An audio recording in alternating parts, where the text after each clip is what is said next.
で僕で15代目になるんです。で僕のお父さんもおじいさんもまた上のおじいさんもみんな九平治という名前を、で僕で15代目の九平治で、この名前が、この名前をですねお酒に乗っけて世の中の人に、知ってもらいたいなっていう、ここから先もっともっとこう日本酒の魅力をお届け、世界の皆さんにお届けできるようにやっていきたいなと思っています。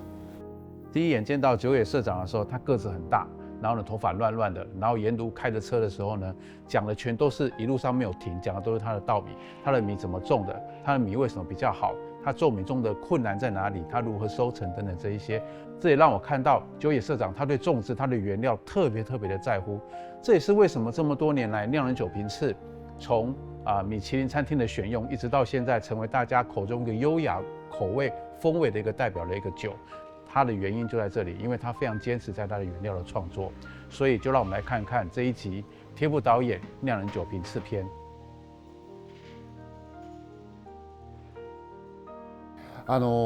僕が先代から受け継いだ時っていうのは30年ぐらい前なんですけど、うちの会社っていうのはすごく大量生産の安いお酒をいっぱい作ってたんですね。はい。でその自分で飲んでも美味しいとは言えないものをたくさん作っていて、でまず第一に自分で飲んだ時に美味しいなと思えるものを作らないと、こうお客さんとちゃんと向き合えないなと思ったもんですから、それで日本酒のジャンルでいうと純米大吟醸というジャンルにこう光が僕は感じたんですね。いろんな他社さんのお酒を飲んでるうちに純米大吟醸というジャンルならば、なんか皆さんにこう喜んでいただけるお酒になるんじゃないかなと思ったので、それでこう大量生産の酒造りからこうシフトしていって、こう今の手作り農家的な、スタイルにどんどん変えていったっていう。はい。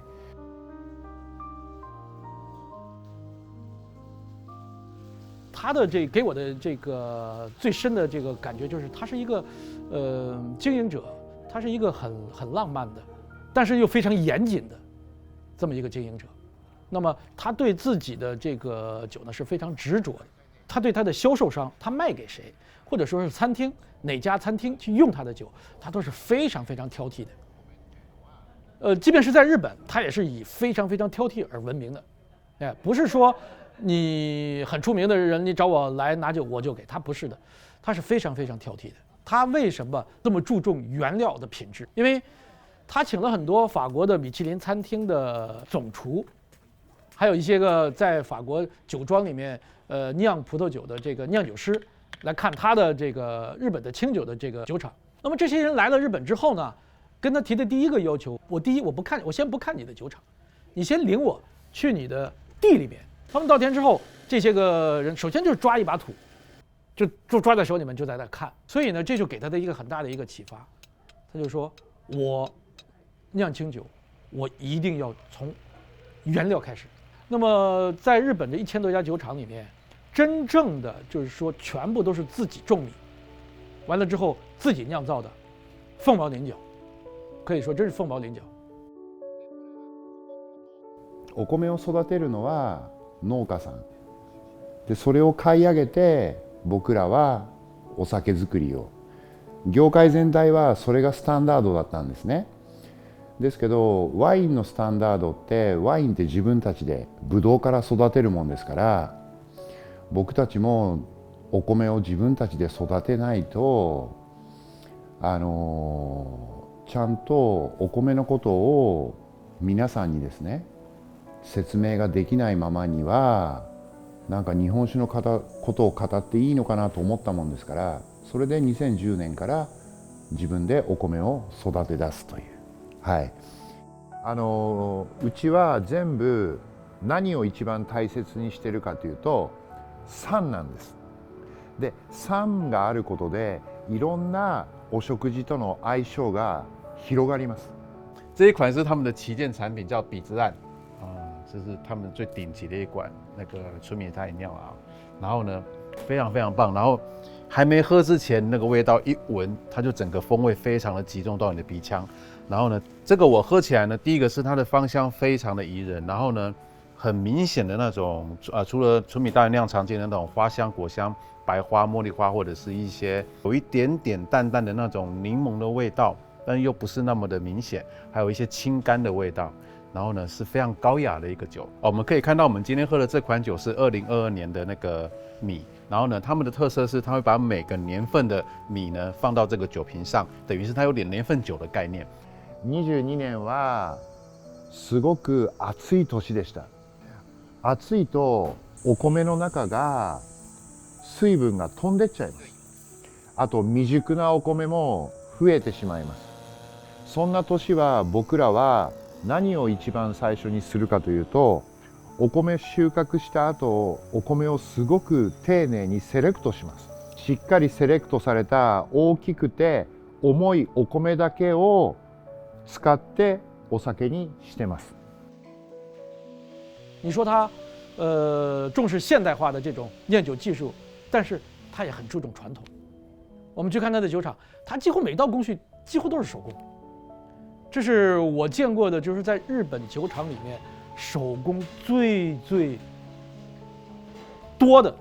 这家酒厂，可以说它这是80%、70-80%都是用手工来完成的。所以就是说，它既注重接受新的事物，那么它又注重它的传统。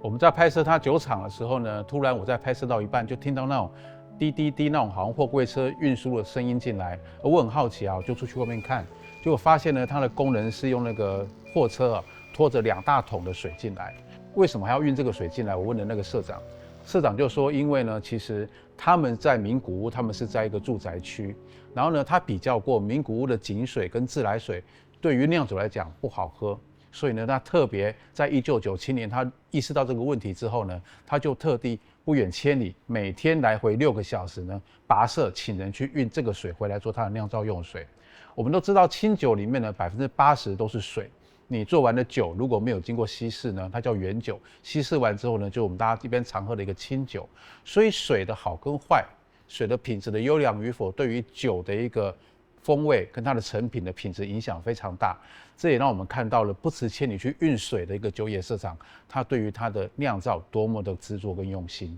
じゃあ2回目、僕が山田の、35% 15キロ、他が米麹の、山田 50% 15キロです。いきます。はい。5秒前。お願いします。日本酒っていろんなプロセスがあるんですね。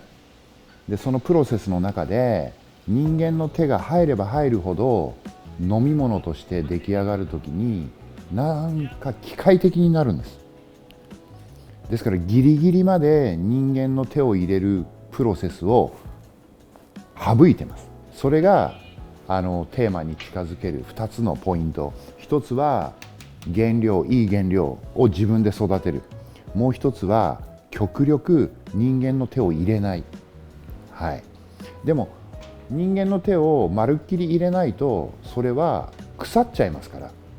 腐るベクトルに向かうんですよね。ですからギリギリ人間の手を、入れる回数を減らす、その2つですね。はい。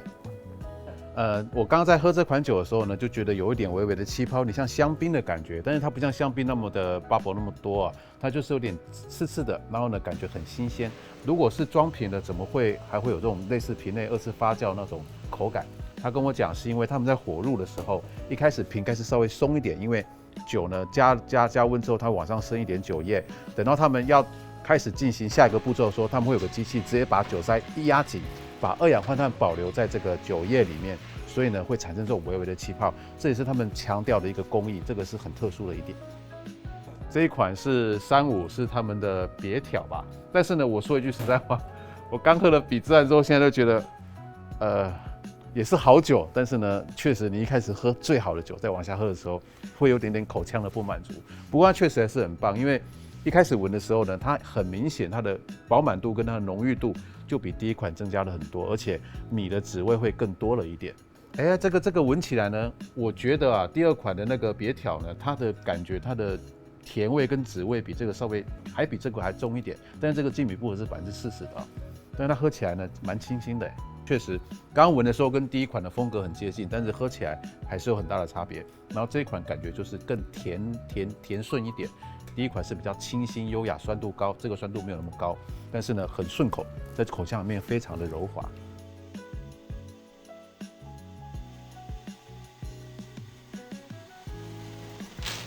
農家さんが育てる山田錦と自分たちが育てる山田錦ってやっぱり違いはあると思うんですね。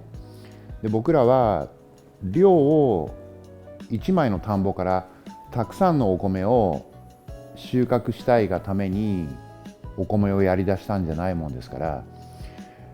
やっぱり一粒がでっかくて重い、お米を育てたい。でそうすることがいい酒へ通ずる、いい酒へ向かう第一歩だと思ったもんですから。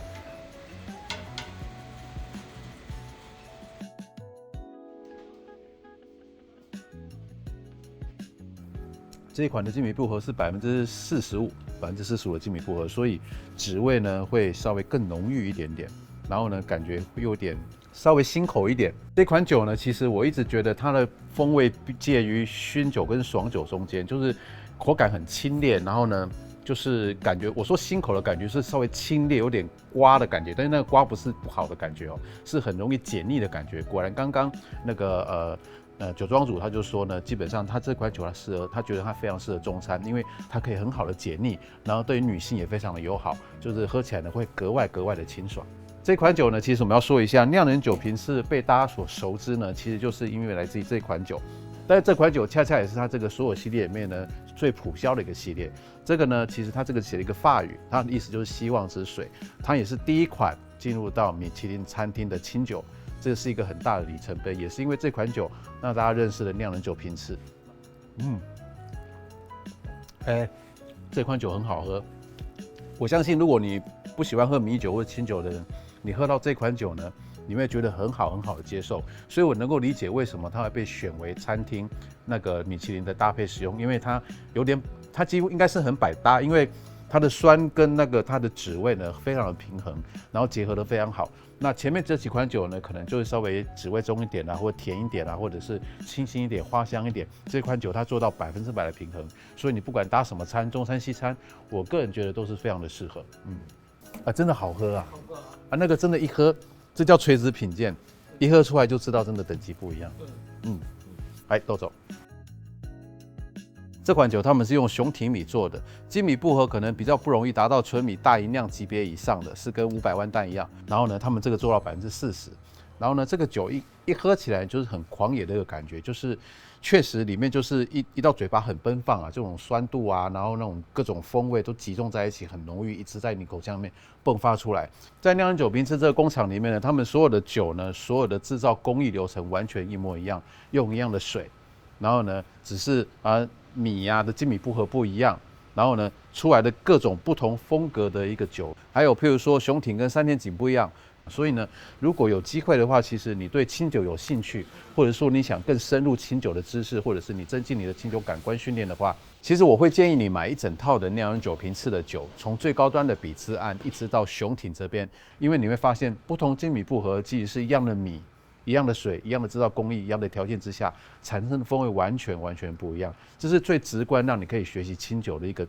学习用酒啊。我觉得这诚心建议大家可以选择这个酒瓶次的酒来做一个清酒的一个进阶的一个训练。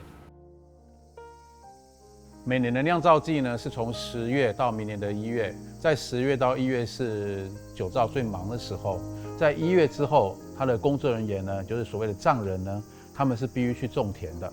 那我就想他的员工到底要开多少工资啊？因为平常冬天呢做酒很辛苦，然后呢接下来春夏秋他要去做米，然后又要去种田。酒野社长他从原料的把握，可以说从稻田到餐桌，每一个步骤都是他亲力亲为，做到你口中可以喝到这口酒，花了多少心血。这个已经是不是凭借这个风味的问题了，而是要去感念这一瓶酒里面每一滴都是这些藏人跟酒野社长亲自去培育的一个心血。所以我希望大家以后在喝酒瓶次的酒的时候呢，可以好好的去体会酒野社长跟那些工作人员的一些苦心，好好去珍惜每一口喝到了酒瓶次的酒。業界の中でこんな言葉があるんですね。原料に勝る技術なしっていう、はい、いい原料ならばちゃんと一生懸命、真面目に酒造りをすればちゃんと原料は応えてくれるよっていう。これって時代は前へ進むんでずっと変わらなくていいっていう話ではないですけど、変えていいところと変えて悪いところがあるよって。日本酒って何千年も続いてきてるものなので、その中で変えちゃダメなところっていうのはポイントはあるんです。それを守りながら新しい感覚だったり感性センスを取り入れて、皆さんに今までの日本酒と違うイメージだったり中身を届けていきたいなっていうのがうちのテーマになりまして、それを単語でことわざに置き換えると不易流行っていう。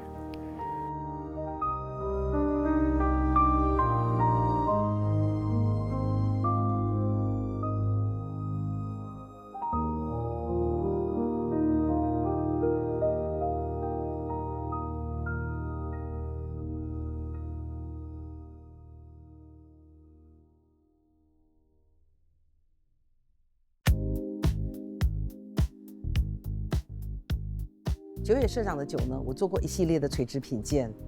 我觉得酒野社长的酒非常的骄傲，就是不落俗套，而且他不太想和太平凡的人间的人事地物对话的一款酒，所以他的姿态非常高，很骄傲，但是也很令人望尘莫及。确实，它的香气也好，它的味型，它的整体的姿态所散发出来的气质，非常的高冷。这是国际零方宴的第8场演出。为了完成餐酒搭配垂直品鉴的严谨流程，再搭配生鱼片或者海鲜类，就是不突兀的清酒餐饮原生逻辑之下，这次酿人酒瓶次的零方宴，我要创造的实验是对峙感强烈的料理方式。酒野社长狂野又浪漫的纯度穿越酒精，它的精神性等同于酿人酒瓶次的酒性，穿越 VR 中的非现实场景，到达果实被豢养在花瓣上，花朵被怀抱在稻穗上的彼岸。这是一场与酿人酒瓶次4款餐酒既对峙又契合的餐品创作。第一道 main course 我选的是比之岸，这是一个比较对峙的方式。我用了非常浓郁的咖喱和酒粕组合在一起，然后呢，里面还有跟神户牛做了一个非常低温慢煮的一种熟成的制作方式。这一道菜大概是我个人在这次的创作里面最喜欢的一道菜。我形容斜田是摩登老先锋，所以我在创造它的餐品搭配的时候，做了一个非常特别的熟成酱，然后这个熟成酱去把猪排做了一个很好的熟成，出来的效果果然很打动年轻人，在场的助理吃得很开心。最后一道 main course 我选了希望之水，它对西式料理是非常包容的，但是我这次就非常想在西式料理里面再放一点点东方的元素进去，所以我把这个清酒的酒粕跟蛋黄酱组合了一个新的酒粕蛋黄酱，这道菜又全部光盘，做了一个非常好的收尾。今回ね、いろんなお料理を作ってもらえて、すごく僕は勉強になったし、驚いた部分もいっぱいあります。で、もう一つ驚いたのが、日本だと酒粕、彼女が作ってくれたのは、これなんかすごく驚いて、これは一回オーブンで焼いてクラッカーみたいな、そのクラッカーみたいな食感がもうすごく楽しいし、酒粕のアルコールも飛んでるので、こう魚介たちともすごく僕は相性がいいと思った。もうカレーと酒粕がこんなに合うなんて僕は初めての体験です。すごく驚いたし、改めて、分かってもらえるお料理だと思う。だからそれをお酒を飲んで見事にお料理に表現してくれてることに僕は驚いてるし、すごく美味しかったんで、